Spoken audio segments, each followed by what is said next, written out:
Now, let's talk about skeletal muscle mechanics. First of all, here are some rules, okay?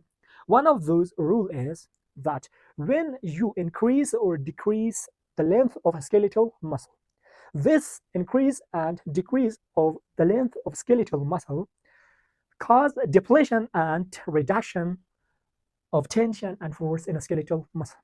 What do I mean by this? For example, when you pull something from the earth or ground, okay, this pulling is occurred by the tension and by the force which is produced by skeletal muscle, okay. So now if you stretch this skeletal muscle too much, it causes reduction of this force and you cannot pull this thing. And also if you decrease the length of the skeletal muscle, it also causes depletion and reduction of tension in a skeletal muscle. Let me prove this, that why is this occur. Okay, now for example, I'll explain in normal range, when the length is in normal range, how it causes to produce the best force, the best tension. Okay, for example, this is normal length. In normal length, this is a thin filament, this is a thin filament, this is a thin filament, this is a thin filament, and these are z-discs. Now, in normal length, we have saturation of more active sites of actins by this head of myosin. So, for example, here, 16 head of myosins are attached to the active sites of this thin filament. So, as a collectively, all of them pull this thin filament easily toward to the middle point and causes production of a strong force. Okay, now when you increase this length of a skeletal muscle, it means you stretched out this sarcomere. When you stretched out two z-discs from each other and this sarcomere, so now I lost a lot of active sites of myosins to bind to, a lot of active sites of actin to bind to this head of myosins. For example, here only two head of myosin is attached to active sites of this thin filament compared to this previous normal length.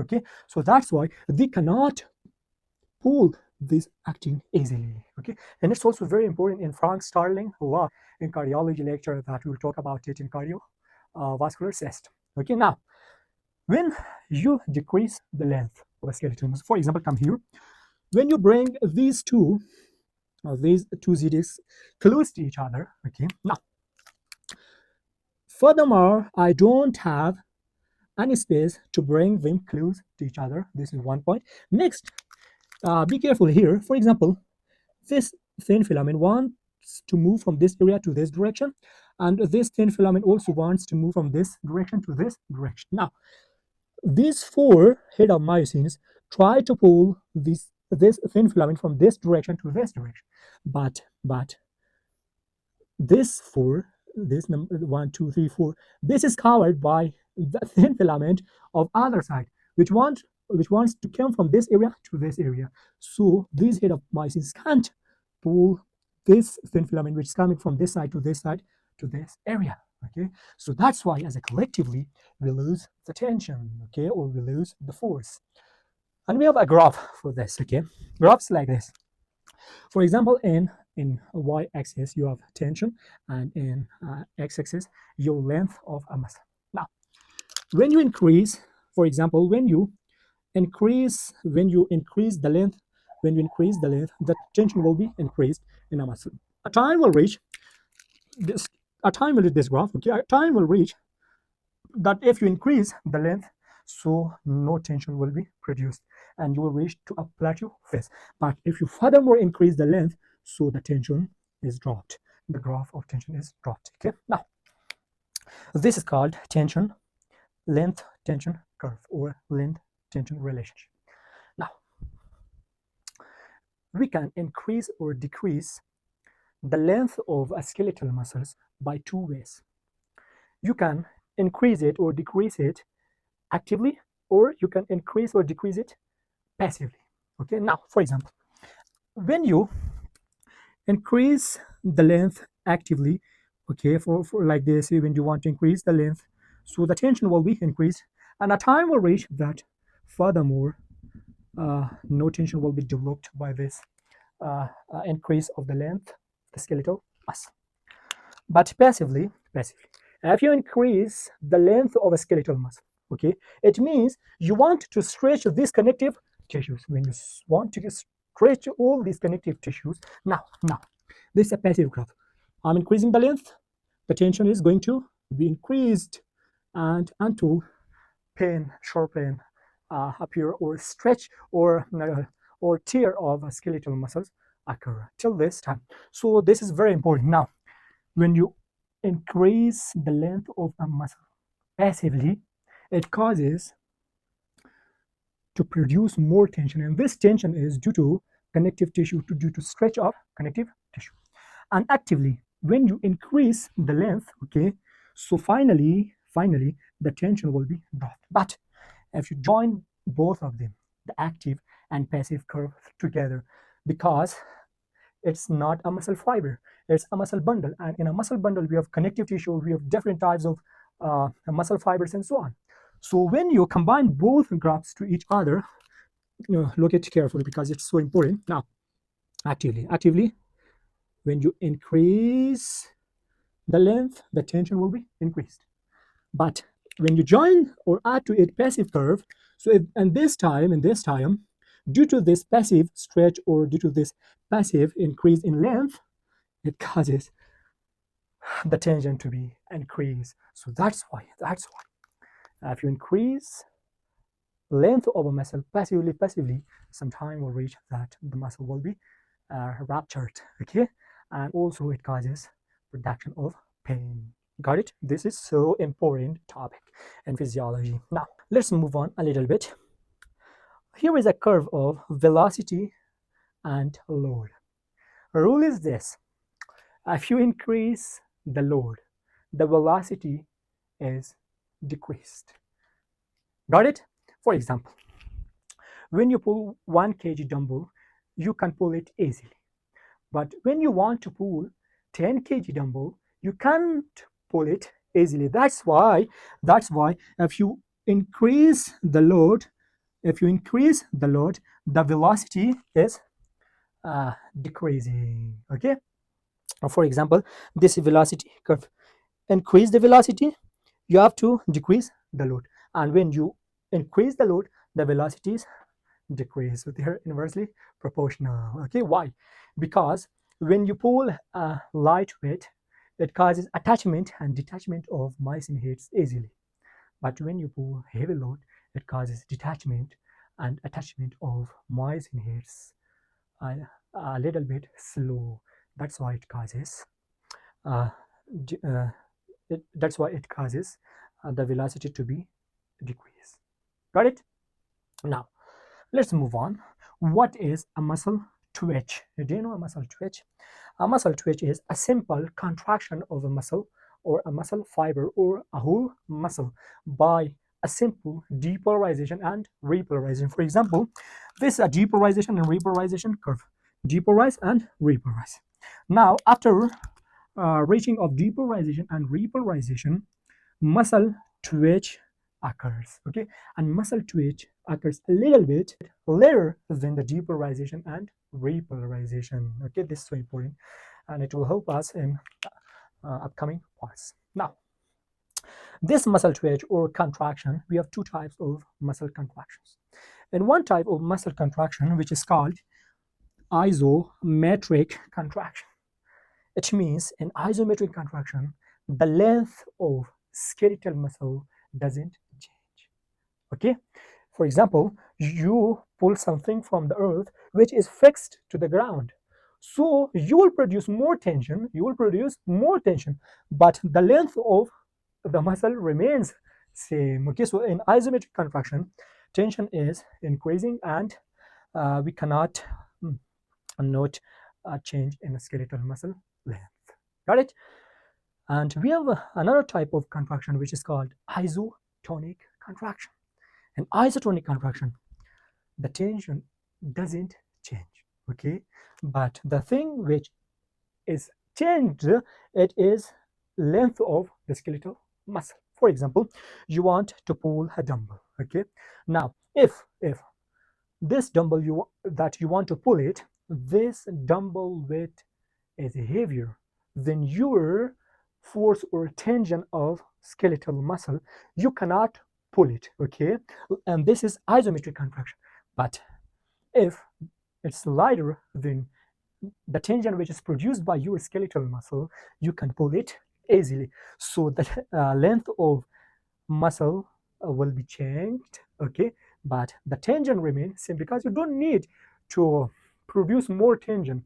You need a tension that only pull this dumbbell. So an isotonic contraction is two types. Okay, one type is called concentric isotonic contraction and another type is called eccentric isotonic contraction. And concentric isotonic contraction means that the length of skeletal muscle is decreased, and in eccentric contraction the length of skeletal muscle is increased, and it's the time when you want to leave the dumbbell. And both of them uses ADP or energy because this is active. When you want to pull something, it uses energy. Why eccentric contraction uses ADP or energy?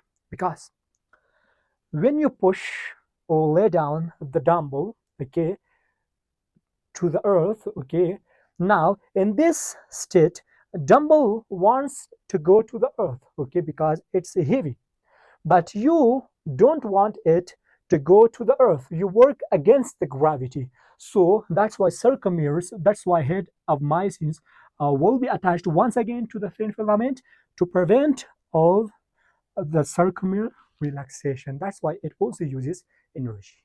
Got it? Now let me talk a little bit about different types of muscle fibers. We have two types of muscle fibers in skeletal muscle. One type is called type 1 or slow fibers or red fibers, and another type is called type 2 or fast fibers or white fibers. Now, these fibers location depend to different areas of our body. Okay, for example, in some area of our body I want rapid movement. For example, I want the ocular muscle or eye muscles to contract rapidly and moves our eye rapidly. Okay, and here we need fast fibers. And in some area of the body, for example, when I want to maintain body posture, in these places we need slow fibers. What are the differences between these two fibers? Now, slow fibers are resistant to fatigue, okay, because they have a lot of mitochondria inside it, they have a lot of energy sources. The size of slow fibers are larger than the fast fibers, and also innervation to these fibers are from more sources. Okay, and fast fiber, they contain less mitochondria, and the energy source will be available faster than this slow fibers here. And for example, they use slow fibers use glycolysis. Slow fibers use uh, oxidative phosphorylation activity for production of energy, and fast fibers use glycolysis process to produce energy. Okay, so that's why, and also because we have more myoglobin in slow fiber, that's why they look or appear red, and also we have less myoglobin protein, that's why fast fibers appear white. Got it? Now, we have already studied about motor unit, that all those skeletal muscle fibers that are innervated by one motor neuron as a collectively they are called motor unit. Now, we have a two concept which is called summation, which when we want to increase tension or force in a muscle, so we use summation uh, of different tension in these muscles. For example, we use muscle fiber summation and frequency summation. So what are muscle fiber summation and frequency summation? For example, when you want to do less activity, for example, you want to write something, okay, you need to activate less fibers, you need to activate small size of fibers. Okay, so that's why we will activate only some fibers in a skeletal muscle. But when you want to pull something, okay, to do hard work, you need to activate more fibers. So in this time, for example, firstly you want to pull something, firstly some fiber and less fibers will be activated, and then with a millisecond more fibers will be activated, then more fibers will be activated, and then more fibers will be activated, and as a collective all of them produce a strong tension. That's why they are called fiber summation. Okay, it means adding of more fibers to each other, or activation of more fibers step by step. And also we have a concept of asynchronous. Okay, asynchronous means it's so important concept. For example, when you want to grab a cup of tea for a long time, so when you want to grab this, with passing of a little bit time, these fibers which were activated previously, they are going to fatigue state. Okay, so our nervous system automatically activates other bundles of fibers, and these previous fibers will be deactivated and going to relaxation stage. So this switching between activation of different fibers help us to grasp something for a long time without fatigue of skeletal muscle. And this switching between activation of different fibers are called asynchronous. Got it? Now let's talk about frequency stimulation. Frequency stimulation, it means that you want to increase tension in a muscle by stimulating and re-stimulating of same fibers simultaneously, one after another. Okay, for example, this is one action potential, depolarization and repolarization, and this is one muscle twitch. Okay, this is after a little bit relaxation. This is two stimulation, because the time of the time of muscle twitch is a little bit more than depolarization and repolarization. So before this first twitch ends, you can add another depolarization and repolarization, and you can twitch it once again. And during the second twitch, we have a lot of calcium inside the cytosol, and till now they are not pumped back to the sarcoplasmic reticulum. That's why the second contraction or the second twitch will be a little bit stronger than this previous twitch. Got it? And now when you re-stimulate this muscle fiber again and again by high frequency, by high speed, so the twitch will be stronger furthermore. And a time will reach, if you increase the frequency, so now you can increase the tension, but a time will reach that furthermore tension will not be increased. Okay, and this plateau phase is called tetanus. This plateau phase is called tetanus. And why do this tetanus occur? Okay, because when you stimulate a skeletal muscle in a so high frequency, so we don't have enough time to detach these thin filament and to detach these head of myosins from each other, and also we don't have much more source of calcium in sarcoplasmic reticulum. Got it? And here is another effect which is called staircase effect. Staircase effect, for example, when you go to a gym, first of all you are doing some exercises to warm up yourself. Okay, so this pre-exercise warm-up acts like a staircase, like this. For example, first of all you want to pull a weight which is lighter than another weight, then you will pull another weight, then you will pull another weight, then you pull a heavier weight than previous. And because when you pull a heavier weight than previous weight, in this time you have a lot of calcium in sarcoplasmic reticulum, and this more calcium helps you to increase the tension between the sarcomeres. So as a collectively, this is called staircase effect.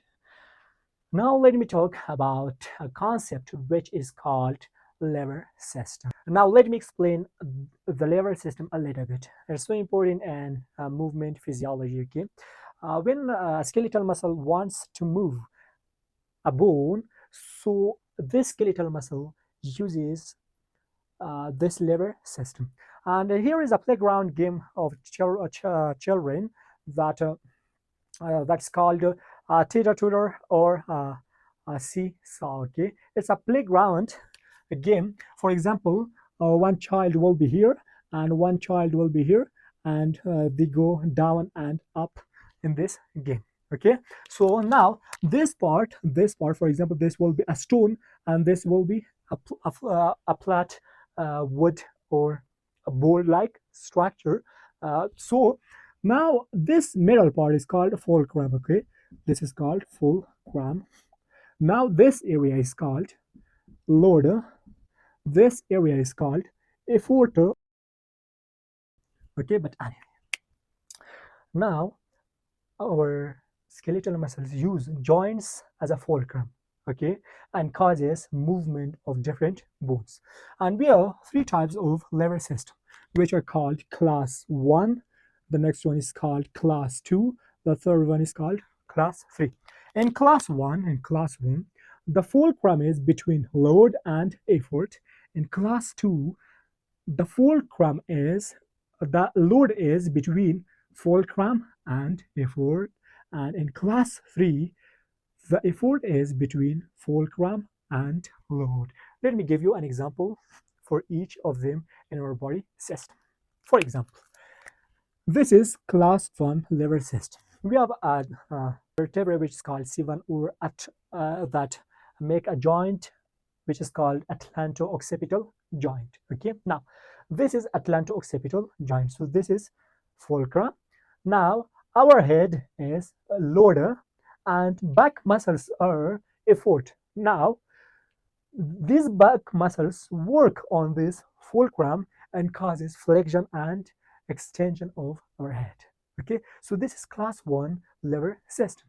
In class 2 lever system, for example, in class 2 we know that this is when you want to stand by your fingers of your foot. Okay, now in this time your weight is load against the gravity, and these muscles, for example soleus muscles and gastric enemis muscles, these are effort. Okay, and this is fulcrum. So here load is between fulcrum and between this effort. So this is called class 2 lever system. In class 3, for example, this is biceps brachii muscle.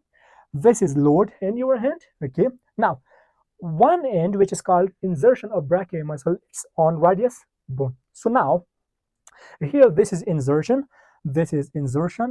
which causes movement. So this is called effort. Here is effort. Here in this part here it's load, and here in here this joint, okay, this elbow joint is fulcrum. Okay, so here fulcrum is or this area which is called effort is between fulcrum and between load. So this is class 3 lever system. So that's how our body uses this system. Now let me talk a little bit about some diseases and drugs related to this lecture. First of all, we have a disease which is an autoimmune disease, and this disease is called myasthenia gravis. In myasthenia gravis, antibody comes and blocks this nicotinic channel and causes depletion and movement. Okay, and also some drugs related to this area, to this enzyme. Here is an enzyme in this synaptic cleft which is called acetylcholine esterase enzyme. Now when you release a lot of acetylcholine, this acetylcholine will stimulate these channels. Okay, and immediately all these acetylcholines are degraded by this acetylcholine esterase enzyme, and it's degraded into two basic parts: acetate and choline. And choline is reabsorbed to the ball, and it will reuse by this ball. It will be reused by this ball. Now we have some drugs that block this acetylcholine esterase enzyme. When you block this acetylcholine esterase enzyme, so this enzyme cannot degrade this acetylcholine, and acetylcholine remains for a long time in this synaptic cleft, and it will stimulate this nicotinic channel for a long time. And these drugs are called physostigmine and neostigmine, which are used in myasthenia gravis disease, and it causes to enhance the movement. Okay. And also we have some toxins, for example, cobra and Bangalore toxins that inactivate these channels. And also we have another toxin which is called tetanus toxin. The tetanus toxin, for example, we have here a neuron which is called GABAergic neuron. Normally, GABAergic neuron inhibits these motor neurons, okay? But tetanus toxin inhibits this GABAergic neurons. When GABAergic neuron is inhibited by tetanus toxin, so now this neuron furthermore cannot inhibit this motor neuron, and motor neuron will fire more than normal and causes detonization of muscle and severe contraction of muscles. Okay, if you have some antihypertensive drugs related to ryanodine receptors and dihydropyridine receptors, but anyway, and we have some diseases related to dystrophin protein, which are called Duchenne and Becker diseases. So hope you have learned a lot of things. We have already discussed about the skeletal muscle structure, its functions, its mechanism of contraction, and its related topics. So in upcoming video lecture, we will talk about smooth muscle structure, its functions, and so on.